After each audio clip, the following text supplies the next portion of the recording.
Hi. Can I ask a couple about Palhinha? Ruben Amorim managed him at two clubs, Braga and Sporting.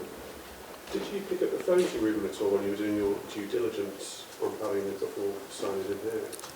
No, not to Ruben, no. No. Other references. Fair enough. Where did you go for references, are you able to say?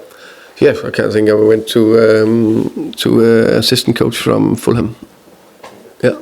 And I don't know whether you saw the Carragher analysis on him on Monday Night Football. He did a big analysis on the game. No, say it again, sorry. I don't know whether you saw the Carragher analysis of Palhinha on Monday Night Football. No. A big thing about his lack of line breaking passes. Instead he just basically passes sideways. There's been some talk around Palhinha that everyone knows his strengths and what he gives the team. Do you have to accept that you miss something attacking with him, or can he do that?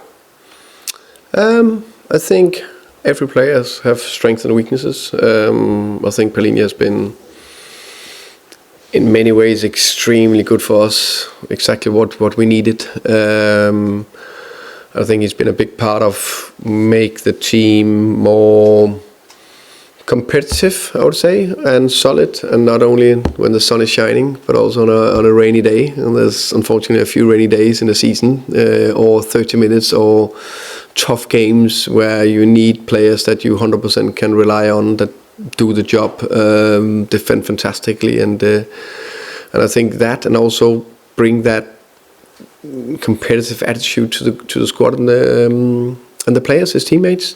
I think he's our second top scorer, which is not bad either. So he does something good offensively. Maybe he's not playing the most balls through the lines compared to other midfielders, but that's not his role. If you want one that can do everything, there's very, very few of them out there.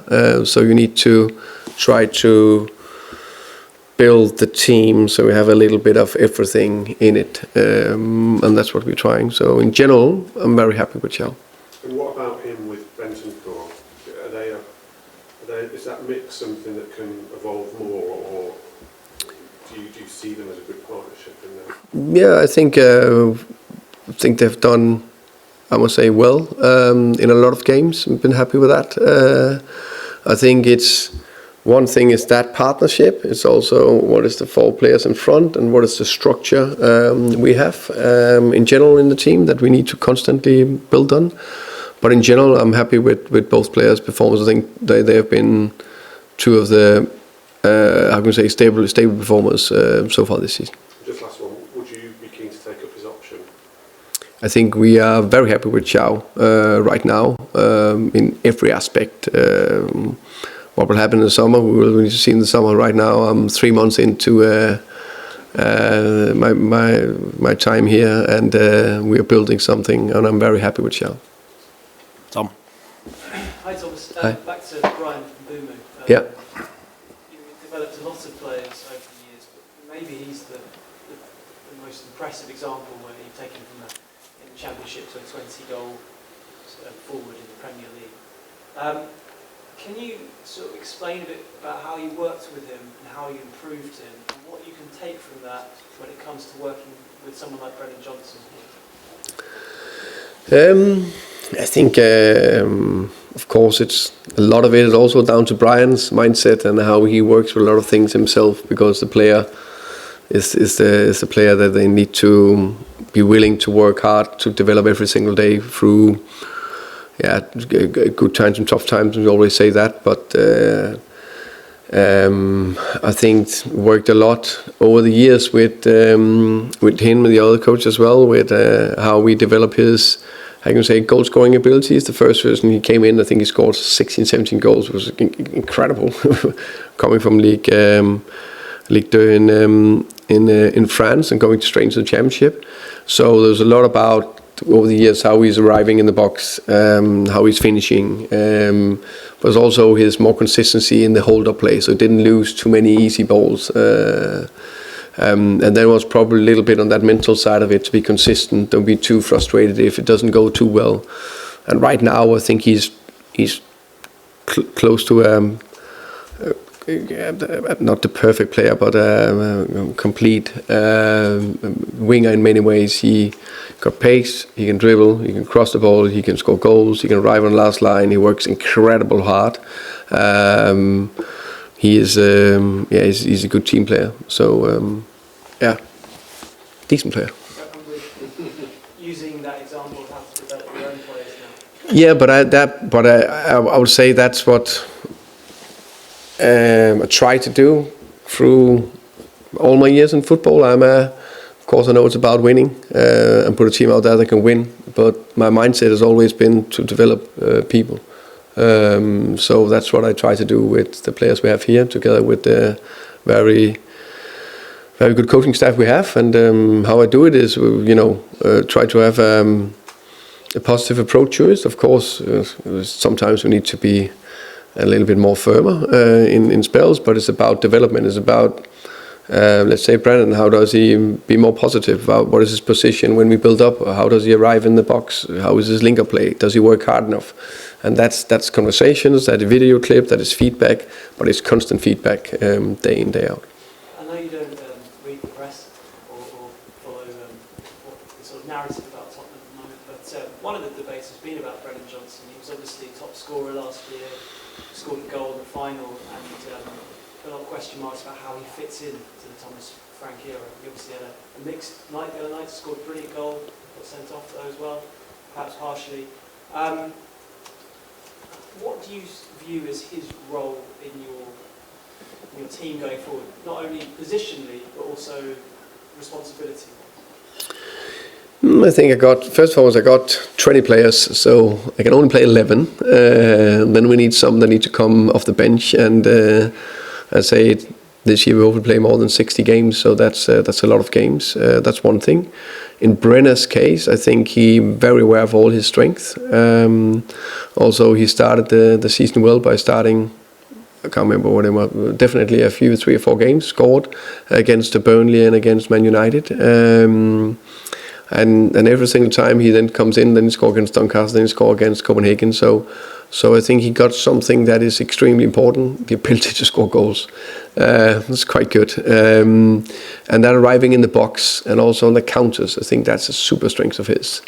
So there's a lot of bits I like from him. I think he is good to also to produce crosses and play and run on the side in those situations. I think he's a tactical, clever player. I think he's a good player. And just lastly, back to SOLANKE. You mentioned a few weeks ago about Dragosin being involved in a friendly during this international break. Yeah. Is there any chance of SOLANKE being involved in that? Yeah. Most likely not. And with that in mind, given it's November now, Yeah. and this has been going on for a while, is it fair to fans to expect him to play again before 2026? I do hope so. I would say let's see what will happen after the international break. We are still going steps forward, so it's on track so far. Welcome.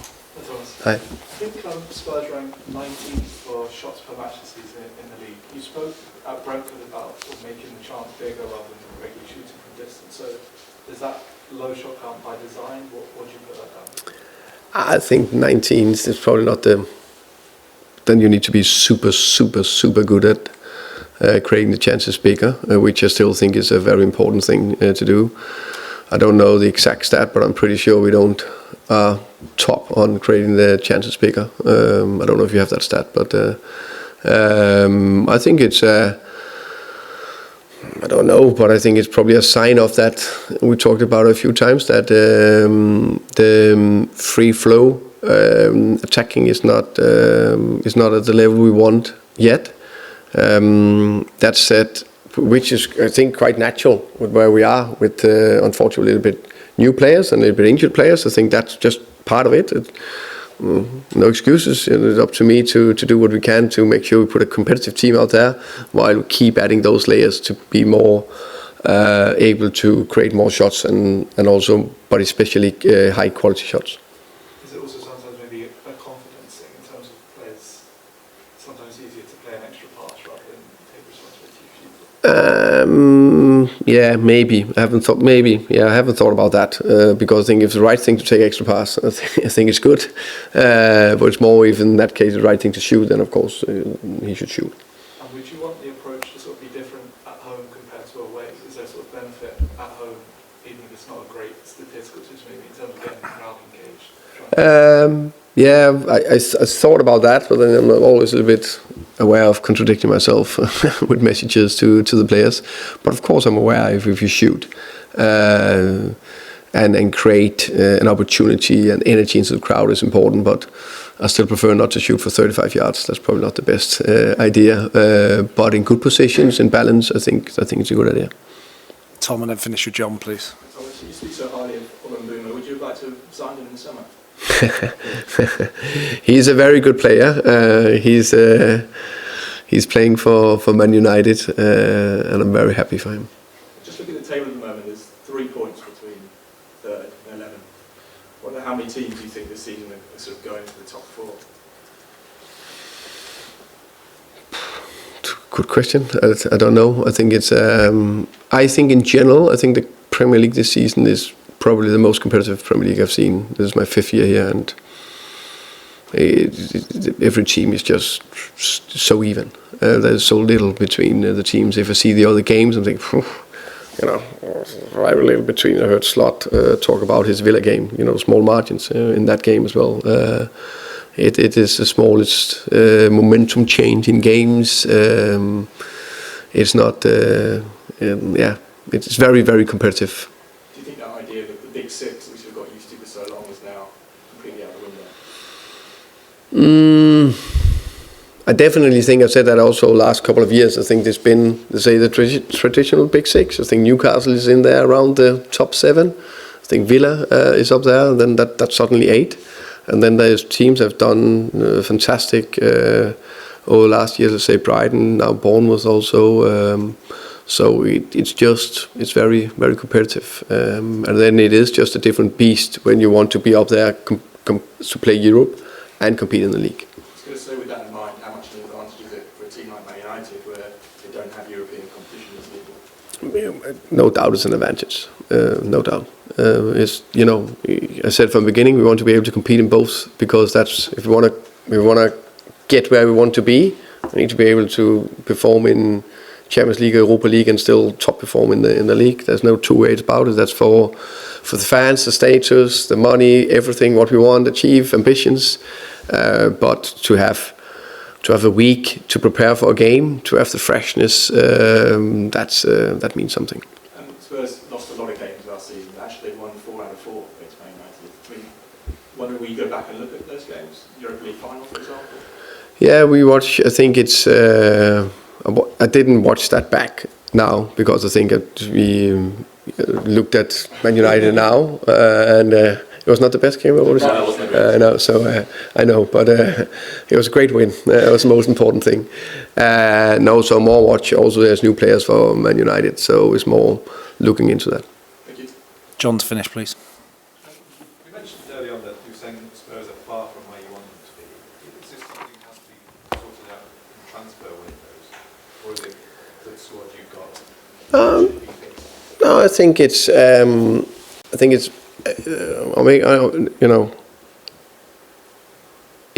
there's two things. I think it's always take a little bit of time to get your team to fully firing where you want it to be, and compete consistent every match. So we don't have too many. Let's say we lost to Chelsea, but it was a much better performance. Okay, then probably a lot of people will be disappointed or whatever critical questions. But for me, it was the performance is the most important thing, because can you have consistent performances, then you just know you can turn things around better. So for me to be consistent in every game-ish, playing in, how can I say, be even more clear in the offensive part of the game. I think to compete on the defensive side, I think we ticked it quite well. And then of course, I think every coach wants a fully fit squad to select from when you want to put a competitive team out there. I think that's like no complaints. I know we will have. I know we'll play. I know we'll do well tomorrow against Man United, but it's quite good to have all your good players available compared to not. Does that mean that you also need some Thomas Frank signings? Thomas Franks? I think, as I said at the beginning, I think we had a good squad. So I like to see first and foremost with the players we have here fully fit and available, ready. I think that's the most important thing. Finally, what did you make of that final, the UEFA final, when you were watching it as a neutral? A game that meant a lot to both